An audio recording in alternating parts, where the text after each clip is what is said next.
Hello friends, welcome back to my channel. एक और interesting video आपके साथ में शेयर करने के लिए मैं आई हूँ। आज का जो हमारा टॉपिक है बहुत ही इंपॉर्टेंट है, लाल बहादुर शास्त्री जी के ऊपर है। जो लोग फर्स्ट टाइम मेरी वीडियो को देख रहे हैं, आपको मैं बता देना चाहती हूँ कि छोटी छोटी स्टोरीज, पैराग्राफ ऐसे मैं आपके साथ में शेयर करती हूँ, जिनसे हम बहुत सारे न्यू वर्ड सीखते हैं, अपनी वोकैबुलरी को इम्प्रूव करते हैं।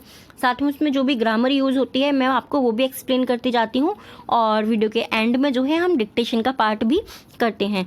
सो स्टार्ट करते हैं हमारा आज का वीडियो। आज का देखिए वीडियो जो है बहुत ही ज़्यादा इंपॉर्टेंट है, और इसमें क्योंकि हम बहुत थोड़ा डिफरेंट टाइप के वर्ड सीखेंगे जो अभी तक मैंने आपको वीडियो शेयर किए थे उनसे थोड़े से अलग हैं और बहुत ही ज़्यादा इंपॉर्टेंट है, जिनको आपको जानना बहुत ज़रूरी है। ओके, स्टार्ट करते हैं आज का वीडियो।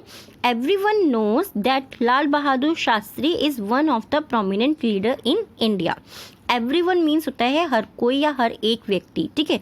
knows means होता है जानना, नो मीन्स होता है जानना। बस जब नो के साथ में एस लग जाता है, यानी कि हमारी कोई भी वर्ब होती है उसके साथ में एस या ई एस लग जाता है, तो वो हमारा प्रेजेंट टेंस के अंदर आ जाता है, ठीक है। प्रेजेंट इंडिफिनिट टेंस जो होता है हमारा उसी में आता है, वो सिंपल होता है, उसमें नॉट या क्वेश्चन वाले जो भी सेंटेंस होते हैं वो नहीं होते हैं। यानी कि नोज मीन्स होता है जानता है, दैट कि Lal Bahadur Shastri is one of the prominent. Prominent means क्या होता है? प्रोमिनेंट मीन्स होता है बहुत ज़्यादा प्रसिद्ध, यानी कि बहुत ज़्यादा फेमस, ठीक है, जिनको बहुत ज़्यादा हम चर्चित भी बोल सकते हैं, जिनको सभी लोग जानते हैं। लीडर्स यानी कि नेताओं में से इन इंडिया, ठीक है, इन इंडिया यानी कि भारत में हर कोई जानता है कि लाल बहादुर शास्त्री जो हैं बहुत प्रसिद्ध नेताओं में से एक हैं, ठीक है। इस तरीके से सेंटेंस को हम बोल सकते हैं। Not only Indians but also the whole world respect him a lot. Not only Indians, केवल भारतीय नहीं, नॉट ओनली इंडियंस यानी कि इंडियंस मतलब भारतीय, यानी कि जो भारत में रहते हैं लोग उनको भारतीय बोलते हैं। जैसे कि कोई अमेरिका में रहते हैं, अमेरिकन्स बोलते हैं ना हम उनको, सेम उसी तरीके से, ठीक है। नॉट ओनली इंडियंस, केवल भारतीय नहीं, बट लेकिन also the whole world, also यानी कि भी, होल वर्ल्ड यानी कि पूरा संसार, पूरा विश्व भी हम इसको यहाँ पे बोल सकते हैं, और पूरा संसार भी हम इसे यहाँ पर बोल सकते हैं, ठीक है। Respects him a lot, respect means होता है किसी को आदर देना, किसी का सम्मान करना। हिम अलॉट, उनका बहुत ज़्यादा आदर सम्मान करता है। नॉट ओनली इंडियंस, केवल भारतीय ही नहीं बल्कि पूरा संसार भी उनका बहुत सम्मान करता है। इस तरीके से देखिए सेंटेंस को हम बोल सकते हैं। एक चीज़ मैं आपको बोलना चाहूँगी, अगर आप लोग फर्स्ट टाइम मेरे वीडियो को देख रहे हैं, मैं आपको पुरानी जितनी भी मेरी वीडियोस हैं सब में ये चीज़ बोलती हूँ, और मैं ये रिपीट इसलिए करती हूँ जिससे कि ये चीज़ें आपको बहुत अच्छे से याद हो जाएं। जब अगर आपको बिल्कुल भी पढ़ना नहीं आता है, आप डिफ़िकल्ट से डिफ़िकल्ट चीज़ भी पढ़ सकते हैं। कैसे? जब आप एक एक वर्ड का मीनिंग समझेंगे। देखिए, रट्टा लगाने से कभी भी चीज़ें याद नहीं होती हैं, बट जब आप उसको समझना शुरू करते हो ना, तो वो आपके माइंड में कहीं ना कहीं बिल्कुल ऐसे जैसे कंप्यूटर चीज़ें सेव कर लेता है ना, ऐसे ही आपके माइंड में भी सेव हो जाती है, क्योंकि हमारा माइंड भी एक तरीके का कंप्यूटर ही होता है, राइट। तो चीज़ों को बस धीरे धीरे थोड़ा थोड़ा पढ़ने की कोशिश कीजिए, धीरे धीरे अपने आप इम्प्रूवमेंट होगा। क्योंकि काफ़ी सारे लोगों के कमेंट्स आते हैं कि मैम हमें ये चीज़ समझ में नहीं आती, या आप मुझे ये चीज़ बताइए कि मैं कैसे पढ़ूँ। इसीलिए मैं आपको ये चीज़ बीच बीच में बोलती रहती हूँ। Okay, you must have heard, okay, you must have heard यानी कि आपको ज़रूर जानना चाहिए, सॉरी, आपको ज़रूर सुना होगा, आपने ऐसा ज़रूर किया होगा आपने। जब हमें मस्ट हमारा आता है, मस्ट हैव यानी कि हमें जब बहुत ज़्यादा ज़रूरी कोई चीज़ होती है, हम बोलना चाहते हैं ना कि ये बहुत ज़रूरी है, ये ज़रूरी करना चाहिए आपको यही काम, तो यू मस्ट हैव हियर्ड यानी कि आपको ज़रूर सुनना चाहिए या आपने ज़रूर सुना होगा।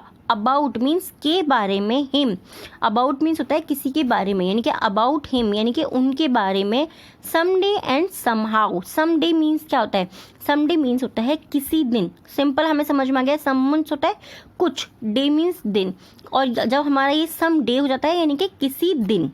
एंड समहाउ, समहाउ मतलब किसी ना किसी तरीके से या कैसे ना कैसे, ठीक है। आप इसको इस तरीके से बोलेंगे, किसी ना किसी तरीके से, कैसे ना कैसे आपने इनके बारे में ज़रूर सुना होगा, या आपने ज़रूर सुना, आपको ज़रूर सुनना चाहिए, ठीक है। हम यहाँ पे इसको ये भी बोल सकते हैं कि आपको ज़रूर सुनना चाहिए, यानी कि जब हमारा मस्ट हैव आता है यानी कि ये काम हमें ज़रूर करना चाहिए था, क्या हमें उनके बारे में, लाल बहादुर शास्त्री जी के बारे में कुछ ना कुछ हमें ज़रूर जानना चाहिए था। ठीक है, समडे यानी कि किसी दिन, एंड सम हाउ यानी कि कैसे न कैसे।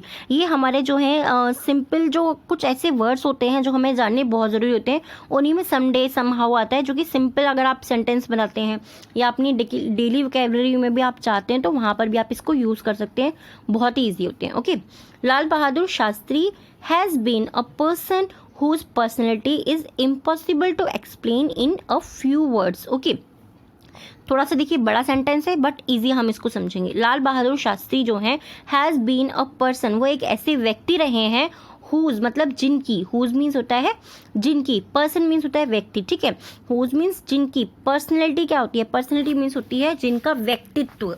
ओके, जिनका व्यक्तित्व ऐसा है, इज मीन्स है इम्पॉसिबल, इम्पॉसिबल होता है असंभव। ओके, इम्पॉसिबल मतलब होता है असंभव।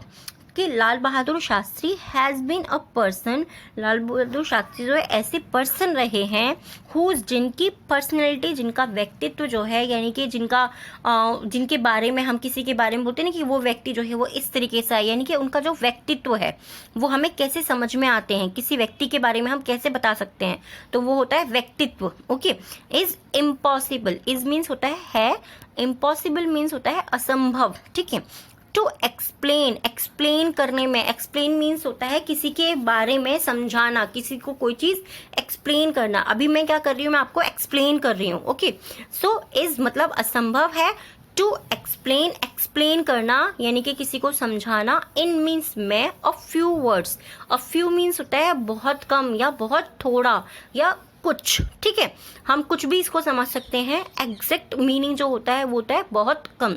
अ फ्यू वर्ड्स यानी कि कुछ शब्दों में लाल बहादुर शास्त्री के बारे में बताना, उनकी पर्सनैलिटी के बारे में बताना, यानी कि उनके व्यक्तित्व के बारे में समझाना बहुत असंभव है। इसको हम इस तरीके से समझ सकते हैं, सेंटेंस बड़ा था बट हमने इजी किया, हमने क्या किया, उसको हमने तोड़ तोड़ करके पढ़ा। मैं आपको हर वीडियो में ये चीज़ बोलती हूँ कि जब भी आपको कहीं पे डिफ़िकल्टी यूज़ होती है, आपको लगता है कि मेरे को थोड़ी सी प्रॉब्लम हो रही है, मुझे समझ में नहीं आ रहा, वहाँ पे आपको क्या करना है, आपको सेंटेंस को तोड़ तोड़ करके पढ़ना है। उससे क्या होता है कि आप समझते हो चीज़ों को। सिर्फ रट्टा लगाने से हमें कभी चीज़ें याद नहीं होती हैं, मैं आपको हर बार ये चीज़ बोलती हूँ। और अब तो मुझे लगता है कि शायद आप लोग थक गए होंगे सुनते सुनते, बट यस, जब चीज़ों को हम समझते हैं तो हमारे माइंड में वो जल्दी आती हैं। Okay, he can be. Okay, can means क्या होता है, सकता है, और बी मीन्स होता है होना। ही कैन बी यानी कि वो हो सकते हैं। ठीक है, the best inspiration for many people in India. Okay, he can be यानी कि वो हो सकते हैं, कैन मीन्स होता है सकना, यानी कि वो हो सकते हैं। द बेस्ट, बेस्ट मीन्स बहुत अच्छी। ठीक है, बेस्ट हम वहीं के लिए, गुड मीन्स अच्छे के लिए यूज़ करता है, बट बेस्ट यानी कि जब कोई चीज़ बहुत अच्छी होती है। इंस्पिरेशन मीन्स होता है प्रेरणा शक्ति, यानी कि जैसे हम बोलते हैं ना कि वो मेरी इंस्पिरेशन है, यानी कि उनसे देख करके मुझे लगता है कि मुझे ये चीज़ सीखनी चाहिए। यानी कि कोई व्यक्ति जब हमें ये बताता है कि हमें उसके जैसा बनना है, उनसे कुछ ऐसी चीज़ सीखनी है, तो हम वहाँ पे इंस्पिरेशन वर्ड यूज़ करते हैं, inspire, inspiration. Okay, for many people in India, for means के लिए, मैनी मीन्स बहुत सारे, पीपल मीन्स व्यक्ति, इन इंडिया मतलब भारत में, भारत में वो बहुत सारे व्यक्तियों के लिए इंस्पिरेशन हो सकते हैं। ठीक है, भारत में, इन इंडिया यानी कि भारत में वो बहुत सारे व्यक्तियों के लिए इंस्पिरेशन हो सकते हैं, यानी कि प्रेरणा के स्रोत हो सकते हैं। ठीक है, सिंपल किया, सिंपल है, इसमें कैन का यूज़ हो रहा है, कैन भी, कैन मीन्स होता है सकते हैं, बट कैन के साथ में अगर भी हो जाता है यानी कि हो सकते हैं। ठीक है, सिंपल है, इजी है। Specially people who involve in political might respect him. Okay, specially यानी कि खास तौर पे, जब हम बोलना चाहते हैं ना कि ऐसा ज़रूर करना चाहिए, यानी कि खास तौर पे, पीपल लोग, हु इन्वॉल्व जो जुड़े हुए हैं, जो शामिल हैं। हु मीन्स होता है जो, मैं आपको बहुत सारी वीडियोस में बता चुकी हूँ, अगर हु हमारे सेंटेंस के बीच में आता है, एंड में क्वेश्चन मार्क नहीं आता है, तो हु का मीनिंग क्या रहता है, जो कि। ओके, इन्वॉल्व, इन्वॉल्व मीन्स शामिल हैं या जुड़े हुए हैं, इन पॉलिटिक्स राजनीति में जो लोग जुड़े हुए हैं, might respect him okay, specially people who involve in राजनीति, यानी कि खासतौर पर जो व्यक्ति राजनीति से जुड़े हुए हैं उन्हें उनका आदर करना चाहिए, ठीक है। माइट रिस्पेक्ट हिम, यानी कि उन्हें उनका आदर करना चाहिए या उन्हें उनका सम्मान करना चाहिए, उन्हें उनसे सीख भी लेनी चाहिए। हम इससे कोई इस तरीके से भी बोल सकते हैं, बट आदर जो है हमारा एग्जैक्ट वर्ड होगा। Specially people who involve in राजनीति, यानी कि खासतौर पर जो व्यक्ति राजनीति में शामिल है या राजनीति से जुड़े हुए हैं, माइट रिस्पेक्ट हिम, उन्हें उनका आदर करना चाहिए। सो जो लोग फर्स्ट टाइम मेरे वीडियो को देख रहे हैं, आपको बता देना चाहती हूँ 3 वर्ड्स मैं आपको दूंगी, इनसे आपको सेंटेंस बनाने हैं, पास्ट, प्रेजेंट, फ्यूचर, आप किसी भी टेंस के अंदर आप इसको बना सकते हैं और आप उनको कमेंट बॉक्स में लिखिएगा प्लीज़, क्योंकि इससे क्या है और भी लोगों की हेल्प होती है और हम अपने वर्ड्स को भी इम्प्रूव करते हैं, अपनी वोकैबुलरी को भी इम्प्रूव करते हैं। सो आज का फर्स्ट वर्ड जो है जिससे आपको एक जो है आपको जिससे आपको जो है एक सेंटेंस बनाना है वो है प्रोमिनेंट, ठीक है। प्रोमिनेंट मीन्स होता है प्रसिद्ध, बहुत ज़्यादा चर्चित चीज़ें, बहुत ज़्यादा फेमस भी आप इसको समझ सकते हैं। सेकंड वर्ड है पर्सनैलिटी, यानी कि हमारा व्यक्तित्व क्या है, हमारे विचार कैसे हैं, हमारी पर्सनैलिटी कैसी है, कि मैं किससे बात करती हूँ तो मैं किससे बात करती हूँ, मेरे विचार कैसे हैं, सारी चीज़ों को मिला करके जो होता है। सिर्फ कहते हैं, हम किसी को देख के नहीं बोल सकते कि ये आदमी देखने में सुंदर है तो यानी कि ये इसका व्यक्तित्व है, नहीं, वो कैसे बातें करता है, उसकी सोच कैसी है, सब चीज़ें मैटर करती हैं और उसी को हम पर्सनैलिटी बोलते हैं। ओके, स्पेशली यानी कि खास तौर पर इन 3 वर्ड्स को आपको लेना है और आपको इनसे सेंटेंस बना करके उनको कमेंट बॉक्स में लिखें। ओके, और अब देखिए जिन लोगों को डिक्टेशन लिखनी है, आप प्लीज़ आज के 3 वर्ड्स लिख लीजिए। फर्स्ट है हमारा आज का वर्ड हेयर्ड। ओके, हर्ड बोलते हैं इसको, बट मैं आपको हियर्ड बोल रही हूँ जिससे कि आपको स्पेलिंग लिखने में प्रॉब्लम ना हो। आप प्लीज़ कमेंट बॉक्स में इसको ज़रूर लिखिएगा, हेयर्ड यानी कि हर्ड। सेकेंड वर्ड है आज का डिक्टेशन का इम्पॉसिबल, ठीक है, इम्पॉसिबल। एंड थर्ड वर्ड है आज का डिक्टेशन का involved, involved. Okay, first heard, impossible and involved. अगर आप लोगों ने लिख लिया है तो वेरी गुड, नहीं तो आप वीडियो को पॉज भी कर सकते हैं।